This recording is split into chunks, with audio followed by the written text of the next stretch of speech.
வணக்கம் டீச்சர்ஸ். இது Shri Balajegan Kandasamy. PO tribe investment இன்றைக்கி நம்ம பார்க்கக்கூடியது வந்து தமிழ் கிளாஸில் பார்க்க போகிறோம். சிலபஸ் டைம் வேஸாக நம்ம தமிழ் கிளாஸ் பார்த்துட்ருக்கோம். ஸோ இன்றைக்கி வந்து நம்ம பார்க்குறது வந்து இந்த பாடல் வரிகள் என்ன அப்படின்னு இந்த குறுந்தொகையும் பதிற்றுப்பத்துலேருந்து நம்ம சிலது பார்த்துக்கலாம். இதில் ஃபஸ்ட்டு என்ன கொடுத்துருக்காங்க, அந்த பாடல் வரிகள் பாருங்கள். அம்மா வாழி தோழி நம்மூர் பிரிந்தோர் புணர்ப்போர் இருந்தனர் கொள்ளோ அப்படின்னு சொல்லிட்டு இதில் வரக்கூடிய இந்த குறுந்தொகை நூல்களிலிருந்து நம்ம ஒரு சிலது பார்க்கலாம். அதாவது அன்பும் அறனும் விளையக்கூடிய அந்த திருமண வாழ்க்கையை பற்றி, சரிங்களா, அன்பு மரணம் இணைகிற திருமண வாழ்க்கையை தலைவி விரும்புகிறதையும், ரெண்டு மனமும் இணைகிற திருமணத்தை உறுதி செய்கிறதுக்கு ரெண்டு வீட்டுக்காரங்களும் முயற்சி செய்கிறதையும் இந்த அகத்திணை இலக்கணத்துடைய இந்த இலக்கியமாக இருக்கக்கூடிய குறுந்தொகையில் இருந்து இந்த பாடல் வந்து கொடுத்துருக்காங்க. ஸோ இந்த பாடல் வரிகள் என்ன அப்படின்னு நம்ம பார்த்தலாம். அம்மா வாழி தோழி நம்மூர் பிரிந்தோர் புணர்ப்போர் இருந்தனர் கொள்ளோ. அதாவது என்னென்னா, தண்டு, அதாவது இங்கே இருக்கக்கூடிய விஷயம் பாருங்க. தண்டுடை கையர் வெண்டலை சிதலவர் சித வளர் நன்று நன்றென்னும் மாக்களோடு இன்று வெறிது என்னும் ஆங்கனவை தவையே. சரி, இந்த பாடலில் என்ன சொல்லியிருக்காங்கிறது ஒரு ஷார்ட்டாக சொல்லிடுறேன். தலைவியை கல்யாணம் பண்ணணும். தலைவன் என்ன பண்ணணும்னா, வேண்டிய பொருள்கள் கொண்டு போய் அவங்க சொந்தக்காரங்க முன்னாடி வைக்கணும். அந்த சொந்தக்காரங்களாம் பார்த்துட்டு இந்த பொருள்களெல்லாம் நன்று நன்று அப்படின்னு அவங்க சொல்லி ஏற்றுக்கிட்டா மட்டும்தான் அந்த தலைவன் தலைவி வந்து கல்யாணம் பண்ண முடியும். இப்படி ரூல்ஸ் அங்கே அந்த காலகட்டத்தில் இருந்தது. சரிங்களா? ஸோ இந்த கான்செப்டை பேஸ் பண்ணி தான் இந்த பாடல் வரிகள் போயிட்டுருக்கு. ஸோ இதுலேருந்து என்ன சொல்கிறாங்க அப்படின்னா, தண்டு அப்படின்னா இது வந்து ஊன்றுகோல். இந்த பெரியவர்களெல்லாம் பார்த்தீங்கன்னா என்ன சொல்கிறது, குச்சி ஊனிட்டு நடந்து போவாங்க இல்லையா? ஸோ அதை சொல்கிறாங்க. வெண்டலை செல்வர் தலைப்பாகை, தலைப்பாகை அணிந்த பெரியவர். இந்த பாடலில் எந்த இடத்துல சார் இதெல்லாம் வருதுன்னு பார்த்தீங்கன்னா, நம்ம ஊரில் முன்னாடி எல்லாம், அதாவது அம்மா வாழி தோழி நம்மூர் தோழிகிட்ட அந்த, அதாவது தலைவிகிட்ட தோழி சொல்கிற மாதிரி இந்த பாட்டு அமைஞ்சிருக்கு. என்ன சொல்கிறாங்கன்னா, நம்ம ஊரில் முன்னாடியெல்லாம் பரிசு தொகை பத்தலை அப்படின்னு சொல்லிட்டு பிரித்து விடப்பட்ட தலைவன் தலைவியரை சேர்த்து வைக்கிறதுக்காக இருந்தாங்க தானே அப்படிங்கிறதா. அதாவது பிரிந்தோர் புணர்ப்போர் இருந்தனர் கொள்ளோ. அவங்கள வந்து அதாவது பரிசு பொருள் பத்தில் நீ தனியாக போயிடுன்னு சொல்லி தலைவன் தலைவன் பிரித்து வச்சவங்கள சேர்த்து வச்ச ஒரு முறையும் நம்மக்கிட்ட இருந்தது இல்லைங்களா? இன்றோ தலைப்பாகை அணிஞ்சி, தலைப்பாகை வெண்டலை சிதலவர் தண்டுட கையர் வெண்டலை சிதலவர், அதாவது கையை குச்சி ஊனிட்டு நடந்து போயிட்டு தலைப்பாகை இருக்கக்கூடிய அந்த பெரியவங்கள்லாம் சேர்ந்து கையில் தண்டோடு ஊன்றுகோல் குச்சியோடு இருக்கிற முதியோர்கள் மூலமாக தலைவன் வந்து சொல்லிக்கிற அளவுக்கு பரிசு பொருட்கள் கொண்டு வந்து வச்சுருக்கான் அப்படின்னு சொல்லிட்டு அந்த கல்யாணத்தை பற்றி பேச வச்சுருக்கான் அப்படின்னு அந்த தோழி வந்து அந்த தலைவிட்ட சொல்கிறாங்க. அவையில் இருந்த தலைவியோட சொந்தக்காரங்களும் பார்த்துட்டு நன்று நன்றென்று அப்படின்னு சொல்லிட்டு நன்று நன்று அப்படின்னு சொல்லி சந்தோஷப்பட்டிருக்காங்க அப்படின்னு சொல்லிட்டு சொன்னாங்க. குறுந்தொகை 8 தொகை நூல்களில் ஒன்று கடவுள் வாழ்த்து நீங்களாக என்ன சொல்கிறது அகத்திணை சார்ந்த 401 பாடல்கள் கொண்டது இந்த குறுந்தொகை அப்படின்னு சொல்லிட்டு சொல்லப்படுது. வெள்ளி விதியார், அதாவது நல்ல குறுந்தொகை அப்படின்ற ஒரு ஸ்பெஷல் இருக்குது. நல்லற்றினி நல்ல குறுந்தொகை ஒத்த பதிட்டு ஓங்கு பெரிய சொல்லி இந்த 8 தொகை நூல்களை வரிசையாக அடைமொழியோட மனப்பாடம் பண்ணுன்னு சொல்லியிருந்தீங்களா? ஸோ இது வந்து நல்ல குறுந்தொகை அப்படின்னு சொல்லிட்டு சொல்லப்படுது. இதை உரையாசிரியர்கள் பலராலும் அதிகமாக மேற்கோள் காட்டப்பட்ட நூல் இதுதான். இந்த நூல் தான் முதல்ல தொகுக்கப்பட்ட தொகை நூலாக கருதப்படுதுன்னு சொல்லப்படுது. இந்த நூலை தொகுத்தவரை பார்த்தீங்கன்னா பூரிக்கோ அவர்கள். இந்த நூலுடைய கடல் வாழ்த்து பண்ணவர் பாரதம்படிய பெருந்தவனார். வெள்ளி வீதியார் யாருன்னு சொல்லிட்டு பார்த்தீங்கன்னா சங்ககால பெண் புலவர்களில் ஒருத்தங்க அப்படின்னு சொல்லிட்டு இந்த நூல் சம்பந்தப்பட்ட தகவல் சொல்லப்படுது. இப்போ அடுத்த ஒரு பாடல் வரி நம்ம எதை பார்க்க போகிறோம் அப்படின்னா, பதிற்றுப்பத்திலிருந்து நிறைய வெள்ளம் அப்படின்னு சொல்லக்கூடிய இந்த பாடல் வரிகள் தான் நம்ம பார்க்க போகிறோம். எழுத்துக்கள் ஜூம் பண்ணுற உங்களுக்கு கிளியராக தெரியுதான்னு பாருங்கள். கொமட்டூர் கண்ணனார் அவர்கள் பாடியது. பதிற்றுப்பத்துனால நமக்கு என்ன வரும், 10 சேர அரசர்களை பற்றி சொல்லக்கூடியது. அதாவது சேர அரசோட ஒட்டுமொத்த வாழ்க்கையும் 18 சொல்லும். அதில் முதல் 10, இரண்டாவது கடைசி 10 கிடைக்கல, 2ஆம் 10 மட்டும் தான் நமக்கு இருந்திருக்கும். சரிங்களா? ஸோ இந்த 500 ஓகே. இதில் வந்து நம்ம என்னென்னா, இல்லறத்தில் வந்துட்டு இந்த அன்பும் அரணும் நல்லா இருக்கணும் அப்படின்னு சொல்லிட்டு வேண்டி பொண்ணும் பொருளும் சம்பாதிக்க வெளியூர் போகிறத பற்றி பல சங்க பாடல்கள் இருக்குது.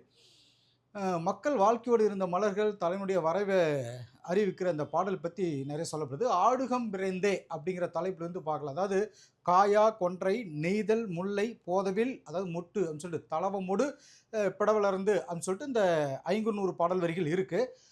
இது வந்து நம்ம அடுத்து பார்த்துக்கு முன்னாடி இதை ஃபஸ்ட் நம்ம பார்த்தலாம். சரிங்களா? அந்த இது 500 வரக்கூடியது பார்க்குறதுக்கு முன்னாடி நம்ம போர்ஷனில் வரக்கூடிய போர்ஷன் தான். ஸோ இதில் வந்து என்ன அப்படின்னா, குறுந்தொகை 500 பதிற்றுப்பத்து இந்த 3 பாடல்கள் நமக்கு இதில் இருக்குது. இதில் வந்து நம்ம என்ன சொல்கிறது, இப்போ நம்ம பதிற்றுப்பத்தை பற்றி நம்ம பார்த்தலாம். சரிங்களா?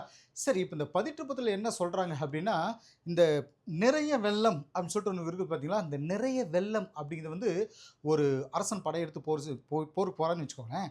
அங்கே இருக்கக்கூடிய அந்த இவங்கெல்லாம் என்ன சொல்ற அந்த படை வீரர்களும் பார்த்தீங்கன்னா நிறைய, அதாவது ஒரு ஆப்போசிட் இருக்காங்க பார்த்தீங்களா, அவங்களுக்கு வந்து நரகத்தை காண்பிக்கக்கூடிய அளவுக்கு ரொம்ப டேஞ்சரான படை வீரர்கள் கொண்டவர்கள் அப்படிங்கிறதுடைய கான்செப்ட் தான் வந்து என்ன சொல்லுவாங்கன்னா இந்த நிறை வெள்ளம்னு சொல்லுவாங்க. இந்த 18 வந்து என்ன சொல்லுவாங்கன்னா, திருவள்ளுவர் பொதுவாக என்ன சொல்றாரு, இவர் இதை பற்றி சொல்லும்போது உருபசியும் ஓவாப்பினியும் செருபகையும் சேராத இயல்பு நாடு அப்படின்றது சொல்றது திருவள்ளுவர். அது என்ன சொல்றாருன்னா, நோயும் பகையும் இல்லாமல் இருக்கிறது தான் ஒரு சிறந்த நாடு அப்படின்னு சொல்லி சொல்றாரு. சரிங்களா? ஸோ இந்த பாடல் இதை பேஸ் பண்ணி தான் கொண்டு வந்திருப்பாங்க. இப்போ இந்த பார்க்கக்கூடிய இந்த பாடலுடைய பாட்டுரை தலைவர்னு பார்த்தீங்கன்னா, இமயவர்மன் நெடுஞ்செயலாதன் அப்படின்னு சொல்லப்படுது. இதை பாடினவர் குமட்டூர் கண்ணனார். அதாவது முதல்ல இமயவர்மன் நெடுஞ்செயலாதனுடைய பெற்றோர்கள் யாருன்னு சொல்லி பார்த்தீங்கன்னா, உதியன் சேரலாதன், அதாவது சேரலாதன் அப்படின்னு சொல்றது வேண்மாளுக்கும் மகனாக பிறந்தார். உதியன் சேரலாதன் வேண்மாள் இவங்களுக்கு மகனாக பிறந்தவர் தான் இவன்னு சொல்லப்படுது. வடக்கே அந்த வடக்கு பக்கம் இமயமலை வரைக்கும் படையெடுத்துட்டு போய் வெற்றி பெற்று இமயத்தில் வில்லினை பொறித்தவன் அப்படின்ற சிறப்பு இருக்கு. கடம்பர்களை ஜெயிச்சு தன் வீரர்களுக்கு கவசமாக இருந்தவன் சொல்லப்படுது சேரலாதன். இதெல்லாம் நாட்டை பாதுகாப்பு செஞ்சு அவனுடைய கொடை சிறப்பை பற்றியும் கொமட்டூர் கண்ணனார் புகழ்றதை இந்த பாடல் கொடுத்துருவாங்க. 18 2ஆம் பத்தில் தான் இந்த பாடல் இருக்கு. சரிங்களா? இந்த பாடலுடைய தலைப்பே நிறைய வெள்ளம். இந்த நிறைய வெள்ளம்னு என்ன நான் உங்களுக்கு சொல்லியிருக்கேன். இந்த தலைப்பு எதுக்காக கொடுத்தது, சேலானுடைய படை வீரர்கள் பகைவர்களுக்கு முன்னாடி நிறைபாளர் மாதிரி, அதாவது நரகத்து வீரர்கள். நகரம்னா டவுனுங்க, இது வந்து நரகம். நரகத்து வீரர்கள்னு சொல்கிறத நிறைபாளர்னு சொல்கிறது. படை வெள்ளம் மாதிரி நின்னதால் நிறை வெள்ளம் அப்படின்னு சொல்லிட்டு இந்த தலைப்பு கொடுத்துருப்பாங்க. இப்போ பாடல் வரிகள் பார்த்தீங்கன்னா, பதிவிளைப்பு அறியாது, அதாவது பதினா நாடு, பதினா நாடு, பதிவிளைப்பு அறியாது துய்த்தல் எய்தி, பிழைப்புன்னு வாழ்தல், வாழ்கிறதுக்காக சொல்கிறது. நிறையம், நிறையம் அப்படின்னா நரகம். நிறையம் ஒரு ஈ, நிறையம் ஒரு ஈ வேட்கை, புரியுங்களா? அதாவது ஒரு ஈ அப்படின்னா நோய் நீங்கியன்றது பொருள். வேட்கை புறையோர், வேட்கை புறையோர் அப்படின்னா சான்றோர், புறையோர் அப்படின்னா சான்றோர்னு சொல்கிறது. மேயினர் உரையும் பலர் புகழ் பண்பின் நீபுறம் தருதலின் நோய்கந்து ஒரிய யானர்னன். யானர்னா புது வருவாய், ஒரு வருவாய் போய் வித்துட்டு இன்னொரு வருவாய் அங்கிருந்து வரும்பொழுதே கொண்டு வந்துருவாங்க. ஸோ அது புது வருவாய். நாடும் கண்டுமதி மருண்டனேன் அப்படின்னு சொல்லிட்டு இதில் சொல்லுது. மருண்டனேன் அப்படின்னு வியப்படைந்தேன் அப்படின்னு சொல்லிட்டு பொருள் பார்த்தீங்கன்னா, சேரலாதனே உன்னுடைய குடிமக்கள் எப்பவுமே நல்ல செயல்களை செஞ்சுட்டு வருவாங்க. பசிப்பினி அறியாத அவங்க நாட்டை விட்டு புலம் பெயராமல் உன்னுடைய நாட்டிலேயே தங்களுடைய சொந்தக்காரங்களோட வாழணும்னு ஆசைப்படுறாங்க அப்படின்னு என்னுடைய பொருளாக சொல்லப்படுது. மண்ணுடை ஞாலத்து மண்ணுயிர்க்கு எஞ்சாது ஈத்துக்கை தண்டா கை கடும் துப்பின், அதாவது கடும் துப்பு அப்படின்னு சொல்கிறது. துப்பின் புறைவையின் பெரிய நல்கி, அதாவது மண்ணுடைய ஞாலத்து மண்ணுயிர்க்கு அப்படின்னா மண்ணுயிர் அப்படிங்கிறது நிலை பெற்றுள்ள உயிர் தொகுதின்னு சொல்கிறது.